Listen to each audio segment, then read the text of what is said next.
and I stepped off the plane, and the first thing that anyone said to me was, "Welcome home." I wasn't told welcome home because my ancestors were from Israel. I was told welcome home because I'm Jewish. Every single person who's Jewish that steps off the plane, especially for their first time in Israel, is told welcome home. Let's just sit with that for a second.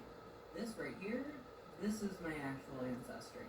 I am 88% Ashkenazi Jewish, and none of my ancestors are from the Middle East. Zionist ideals and beliefs are far more based in colonization, imperialism, and just white supremacy culture than it is in truth and history and ancestry. The land that is called Israel now is not my home. It's not my ancestors' home. A white Jewish producer came to the minister and told him, "I want you to know that it's not you that we fear, it's your ideas." Then listen to this power play, this arrogance. He says, "I want you to know this, that we meet once a year, teachers, music producers, movie makers. We meet once a year, either in an apartment on Park Avenue or somewhere in California." And listen to what his words are. "And we discuss trends. And we determine how we want trends to go. And after they have that meeting, they leave the meeting with a goal. What is our goal? If it's to destabilize the black family, if it's to weaken us, if it's to keep us from being able to connect to each other, where we can turn our homes into spiritual recharge centers, where we can extract love, peace, and power from that environment and go out and conquer the known world. If whatever their goal is, they make trends." Are you anti-Semitic?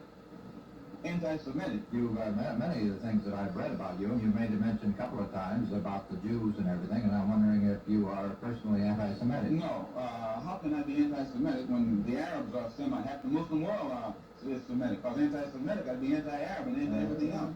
No, I think this, that in this country, there's one mistake that the Jews make.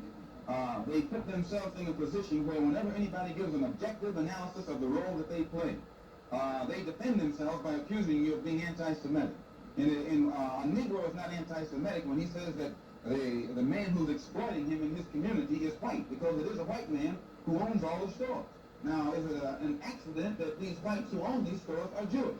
If it's an accident, then the fact that he says the Jew on the corner is exploiting me isn't an anti-Semitic statement. It's just more descriptive of the man who's exploiting him. Don't forget that Nat Turner was a slave and forced to actually preach in the 1800s about the Bible to other slaves to keep them passive and to make them believe that they would go to heaven for all the work they're doing. However, Nat Turner started to realize, wait a minute, the parts of the Bible making us these slaves, but there's other people that's fighting for freedom. Why the hell am I going to teach my people to be enslaved when the Bible saying in other parts, let my people go when it comes to Moses and the Hebrews that are allegedly enslaved in Eve? He started to realize that the Bible was a trick, like in Ephesians chapter 6 verse 5, it says slaves obey your earthly masters. It's only made to keep people passive in the times of the New World Order, brainwashing the indigenous people to get them to forget their culture, follow this new world, this new way, which is coming from the invaders. Hold on, wait a minute, why am I going to endorse the same book they were using Nat Turner to use within the 1800s to keep people in slavery? This whole Bible is a slave book, the slave Bible. Wake up and realize the history of who gave us this book, and so significant to throw it away.